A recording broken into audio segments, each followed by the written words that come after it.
Madam Web. Hmm. So, I'm going to give Horry some shade here first. Okay. So, long ago, there was a film called Morbius. We were going to go watch that, and we both decided, you know what? The reviews are so poor, it's not worth our time. Mm-hmm. So we didn't go. Yep. And I've always looked at that, and I'm like, I don't regret not going, Hmm.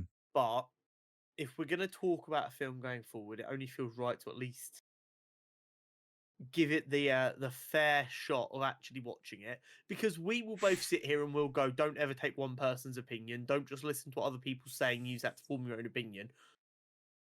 Ingest the content itself and then form your opinion, because there is a chance, however slim, that we could watch Morbius and we could be we could be two of the like 5 psychopaths on planet Earth who like it.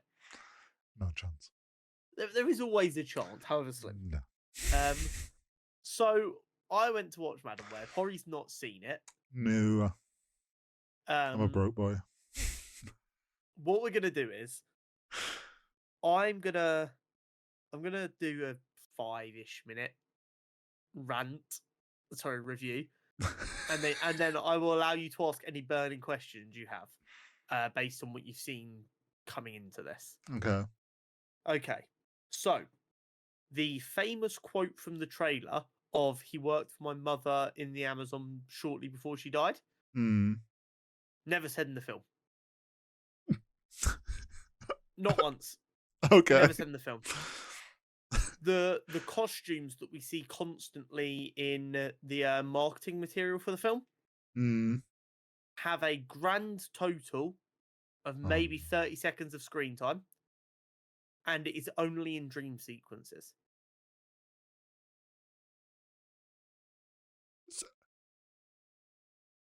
Huh? Yeah. Oh, we're not even started yet.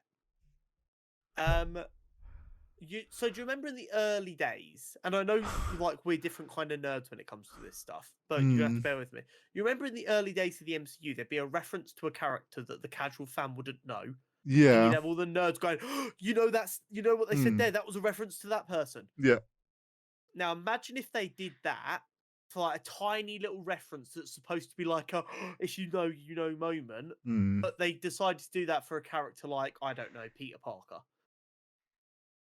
So like a really well-known character. Yeah. So the rumors were correct. Cassie's ambulance partner is Ben Parker. Okay. Yeah, right. We go to Peter's baby shower during the film. And while there, so this is after Cassie's got her powers. Okay. And we sit down and we're playing a game at the baby shower called Guess the Baby Name. Oh. So everyone guesses the names, no one gets it. And then Cassie guesses, she gets it wrong. I can't remember what she says. And then Mary, the mother, goes, no, it's per. And as she says per, a balloon pops, causing Cassie to jump and travel back in time. So you never actually hear the name Peter Parker. Oh, but it's just obvious that it is. Well, yeah, you know it's Ben Parker, and you know that's his nephew getting ready to be born. Might as well just say it. There is... So, I'm not sure if you've noticed this, but these Sony films have a real bad problem. I mean, among a multitude of many problems. things. But they have this thing where all of these writers want to use the line, with great power comes great responsibility. Yeah. But they refuse to use that line, and they feel they need to rewrite it themselves. Yeah. Would you like to hear this film's version of that? Oh, God, go on. When you take responsibility for the web, great power will come to you. That's so bad. Oh, that's so bad. Okay, are you ready for me now to get into the really bad stuff? Web. Go on. Are you ready for the really bad stuff? Okay. Peter Parker is a racist. Because in the Amazon, there is a secret tribe of spider people who dress up like Spider-Man. Okay. but that's their culture. And this is before Spider-Man's born. So if we take the context of this world, it would legitimately be like me getting the superpowers of a native community, then dressing up and being a superhero despite having no connection to that ethnicity. So, cultural appropriation. Yes, massively. Ooh. Are you ready for the one of the worst bits in my mind, but Okay. also the funniest? Is this the spider scene by any chance? No. Oh, okay. So, after Cassie's got her powers, but before she understands them, Right. just after the baby shower gets interrupted because there's been an explosion down at the docks, and they're all paramedics and they're needed down at the docks to help. Right. So they all go down to the docks. When we get to the docks, it like cuts us to the docks, so we don't arrive with them. Mm-hmm. Cassie's outside of the burning building with a man on the floor who she's giving CPR to. Okay. Yeah? Mm-hmm. She's paying very little attention while doing the CPR. Just what you want. Ben, along with another paramedic, comes by with a gurney with a patient on it. Right. He's like, oh, he's just got a broken leg. Get him in the ambulance. Let's get him going. Yeah. Cassie takes a second to go, oh, have you checked this? And he then pokes him in the stomach and goes, oh, that too, good catch. Don't know how she possibly could have caught that. That makes no sense. But also, why do we need two paramedics for someone with a broken leg when there is a man requiring chest compressions here? Yeah. Oh, it gets better.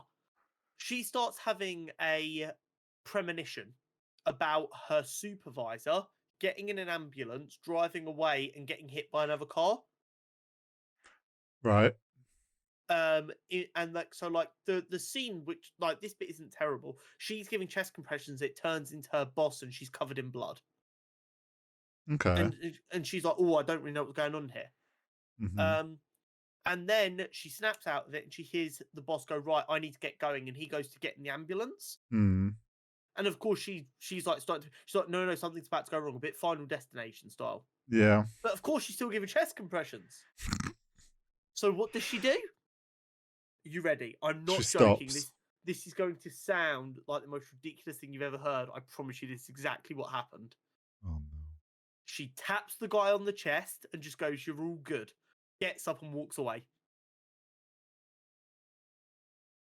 Ah, I see the American healthcare system is being shown perfectly. Do you know what the worst bit is? Sorry, you can't afford these chest compressions anymore. Do you want to know what the worst bit is? What? CPR is a running theme throughout this film. Is it ever done correctly? No, because at no point they talk about giving oxygen to the person you're giving chest compressions to. But like, there's a bit later on when she teaches the girls how to give CPR, and they like talk about really niche things, like, oh, you need to go 2 inches down on the sternum, like legitimately useful tips. Mm. But she's outside giving compressions after an explosion's gone on to this man. And I shit you not, she just stops, slaps him on the chest, his eyes open, she goes, "You're all good, buddy," and she walks off.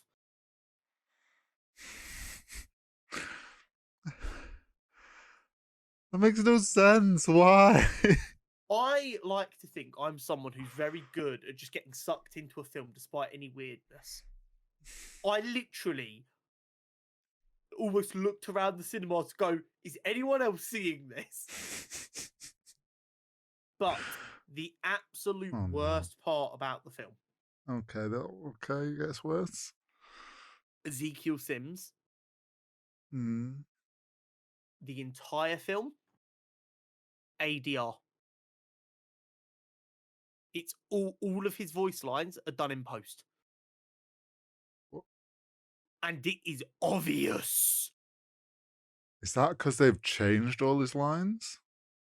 I can tell you, there are times when his mouth isn't even moving and he's talking.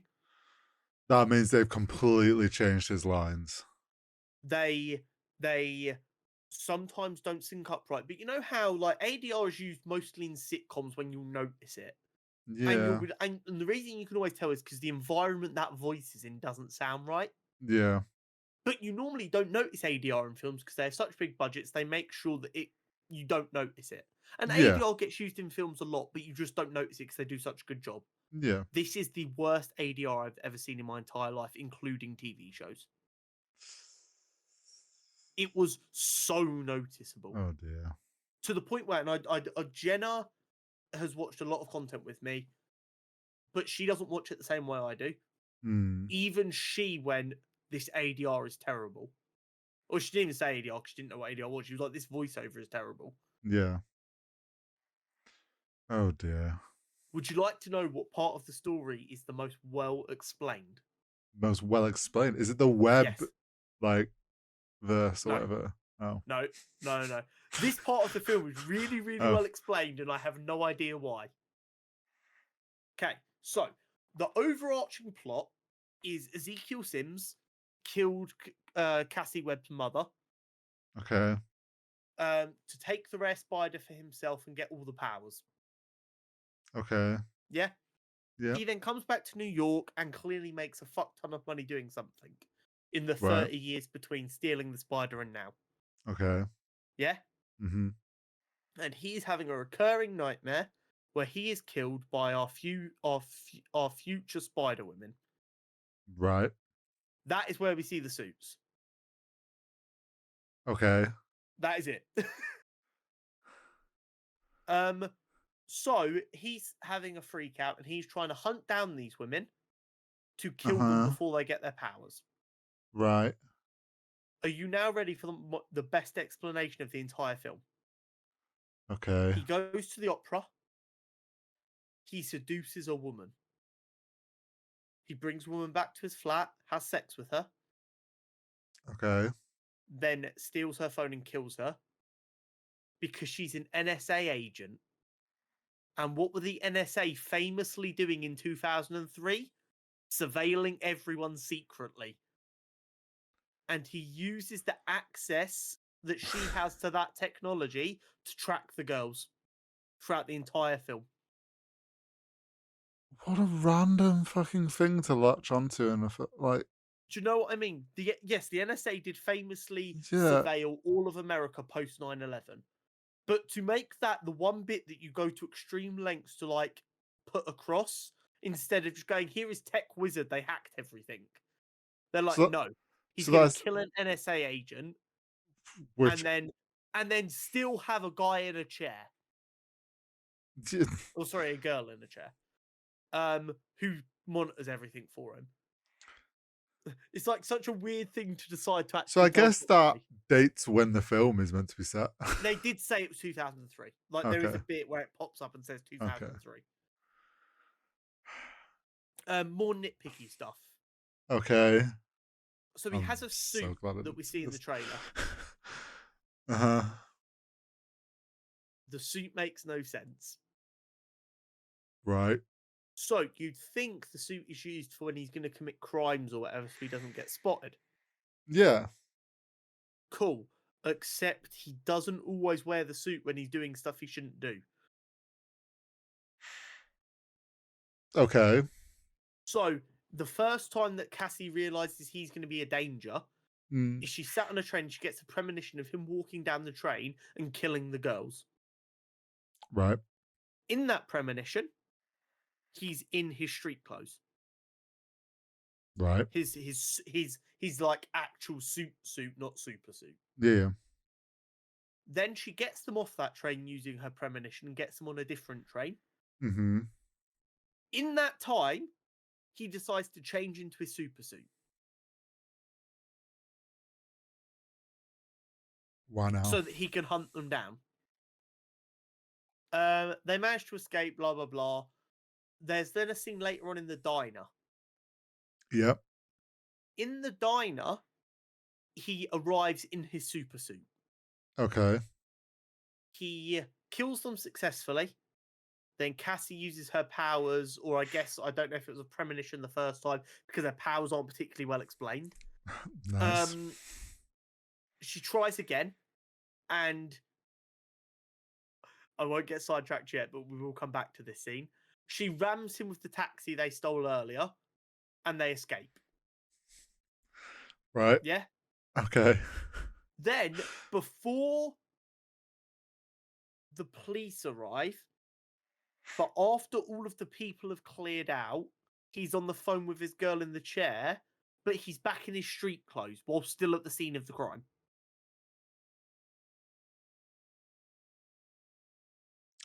I genuinely would find it very easy to believe they shot this entire film without the suit, then reshot some scenes with the suit, and That's a just mesh. cut them. Because at that point, I'm starting to think, okay, it's the suit nanotech. But no, we see him physically take the mask off at the end of the film. I was going to start saying, Which is makes the it even less suit sense. a weird visions thing that's happening? But anyway, going back to the diner. So after escaping New York, right. Cassie drops them off in the woods while she goes to like try and get some information because they'll be safe in the woods. Whether that's stupid or not is irrelevant. She drops them off in the woods. Okay. After being left there for a few hours, they're like, "Hey, we saw a diner when she dropped us off here. Do you want to go walk to it? Because I'm starving." Right. It's the middle of the day when they say this. They then walk to the diner, and it is dark when they get there. Right. Yeah. Yeah. They're there partying, eating, whatever. Cassie comes back when it's dark. Mm-hmm. She sees they've gone. Mm-hmm. She walks to the diner. So I presume it's daytime when she arrives. She spots their tracks and follows their tracks. Ah. When she gets there, she's there before Ezekiel Sims. She goes in to try and get the girls to come down, and he arrives while they're having that conversation. Okay.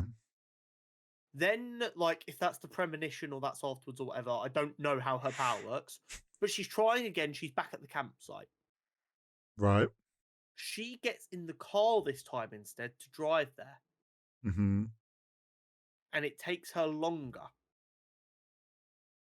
Ezekiel Sims is already inside and about to start killing the girls when she, with the car, rams through the front of the diner and hits him.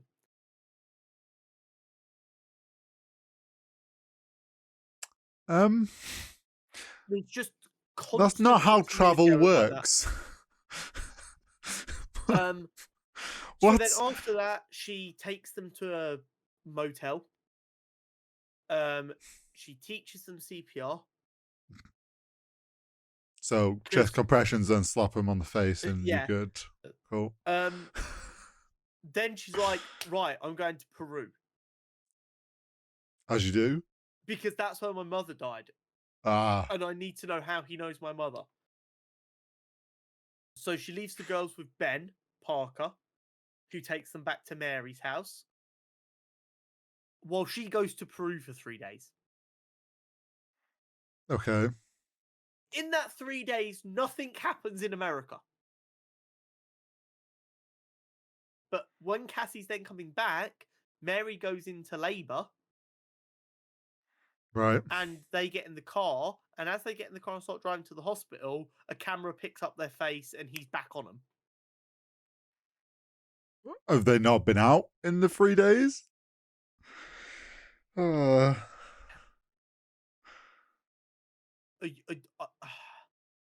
only realised while discussing this how little her powers make sense, because that was like such a non-point to me. I don't know if her powers are supposed to be she can see all the timelines or she can travel through time or what. Her powers are a mess. One thing that really makes zero sense to me and did straight away. Okay. Her mother died giving birth to her. Right. Hidden within the walls of the secret spider community in the Peruvian Amazon. Yeah. Ezekiel Sims was the one who shot her mother. So there was no one there who knew that she was being born. Right. So, please pray tell, bearing in mind this secret society of people is thought to be a myth, how she got back to America and had a suitcase full of her mother's old research and photographs from that trip in Peru.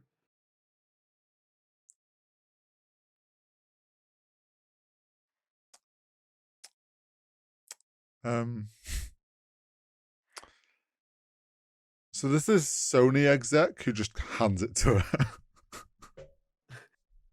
It gets better. After the incident on the trains, she is listed as having kidnapped the 3 girls. Right. In New York. Yeah? How the fuck does she fly out of and back into America while currently wanted for the kidnapping of 3 teenage girls? It's a good question. Bearing in mind, they've already established in this that the NSA is tracking every American. And how, pray tell, does Ezekiel Sims, who has the power of the NSA surveillance network in 2003, not know that she has left the country? I wonder if these Sony execs have some like first-hand experience of like flying to hidden locations. So yeah, it's not. It sounds exactly like what I've heard. Would you like to know some of the funny things though? Okay. So, when she falls into the water and drowns before being saved, which is what like triggers her powers. Right. You see a giant neon S in the water. Ooh. Later on in the final battle, they are back at the storage facility that blew up earlier in the film. And it's the same neon S. She notices that one of the letters on the board is loose, is the neon S. So then Ezekiel Sims falls off, and a letter falls to crush him. Okay.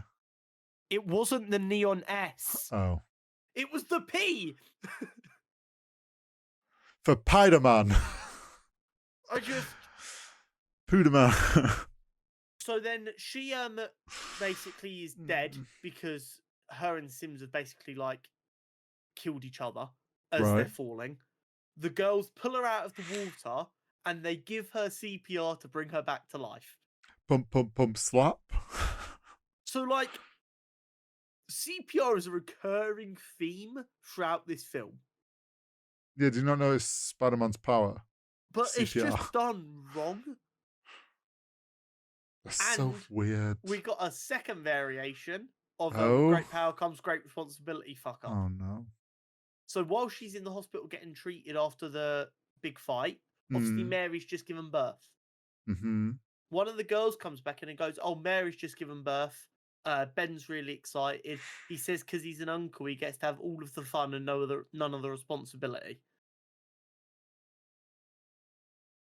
Why?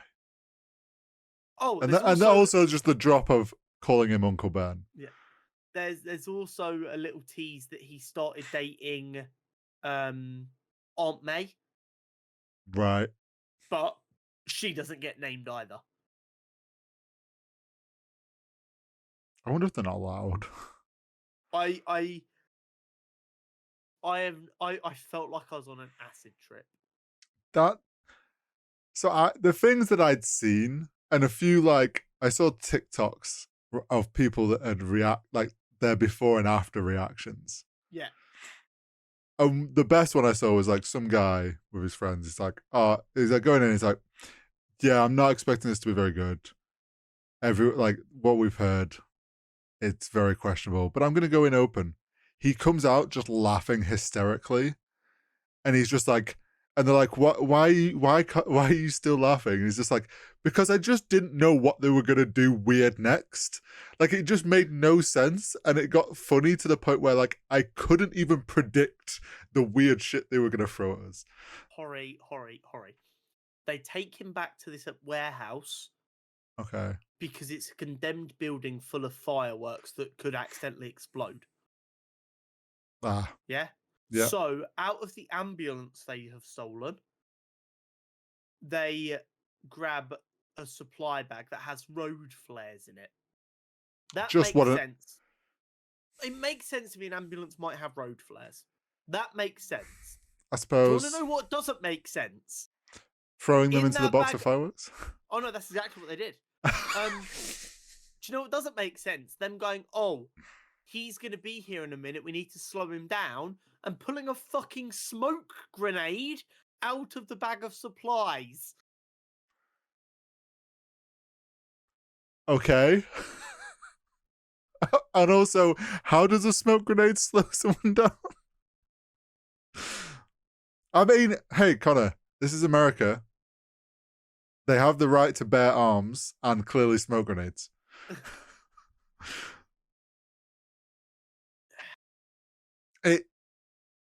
It sounds exactly what I expected, which is a complete mess that just doesn't make sense. Do you know what the worst bit is? I don't think any of the casting was bad. As far as I'm concerned, the actors get no stick. I've just realised something. Go on. So you know I was saying about Thingy Sweeney, and she wanted to make sure she got the upside down thing. Yeah. Is that actually in the film? Yes, it is. Is it in that 30 seconds? Yes. 30 seconds might sound like I'm being hyperbolic. I think someone timed it at like 36 seconds of screen time with them in their suits. You don't actually see Cassandra Webb in her suit at all. Oh. So right at the very end, you get like a little shot into the future of them three suited up again. And you see like a ghosty version of her in her suit behind them. But because of the nature of the effect, you can't really see the suit. Oh. I think, like you say, the cast isn't bad. And then going off what we've seen them talking about it, like they all actually like somewhat cared about the source material. At least some of them did. Which makes this suck even more that they would care that much, and then it's like they're not even given the opportunity to like do it properly. So this brings me on to my last point. The drama that has happened in the last week or so around this film. Because as it turns out, the script that everyone signed up for isn't the film they ended up making. Yeah. The initial script had the three girls and Cassie protecting a pregnant Mary Parker to make sure Spider-Man was still born. Which sounds good. I can see that film working. Yeah.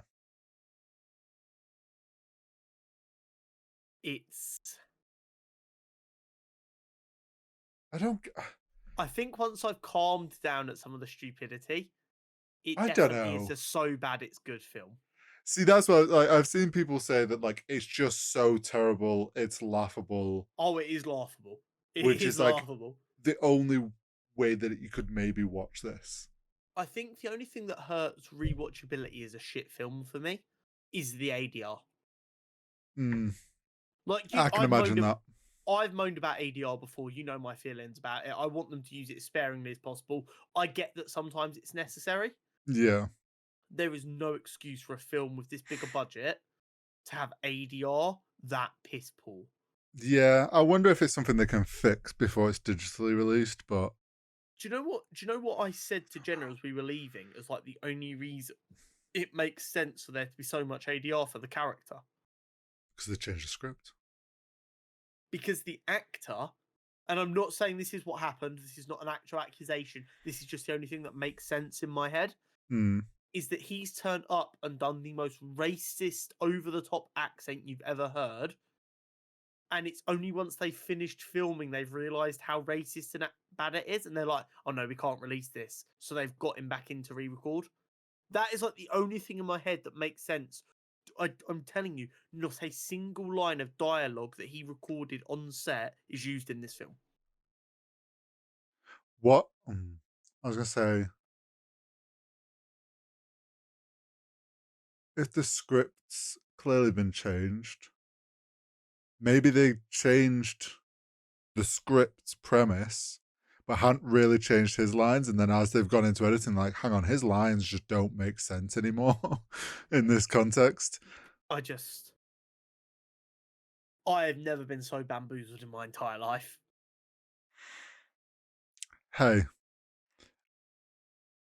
the Sony Spider-Verse is an interesting place.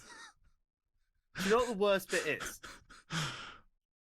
Because casuals do not understand that the Sony films have nothing to do with Marvel and Disney, you could very easily convince me that this was Sony trying to damage the Marvel brand. Yeah, no, I genuinely, very easily. I genuinely believe that Morbius, Craven, and this are like their attempt at fucking with the Marvel MCU in the hopes that then people start questioning the Spider-Man films and say, oh, this Spider-Verse now is getting weird. Can we just stop, in the hopes that it then all comes back to them? It's chaos. It just baffles me that a company that is, let's be honest, also very clearly driven by money, that like Sony cares about, they can't get past this weird like ego, even though that the MCU is making them a fuck ton of money through Spider-Man films, that they can't just like stop fucking with the Spider-Man stuff. I know I've jokingly said I think I could do an okay job in the creatives industry. You give me the access to the Spider-Man IP Sony has, I promise you I never release a film as bad as Madam Web. No, I don't think that's hard.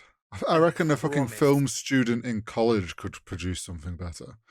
It's really bad. Do you know who could produce something better? That 60-year-old kid that makes the Lego Spider-Man stuff. At least they would be visually coherent. Yeah, true.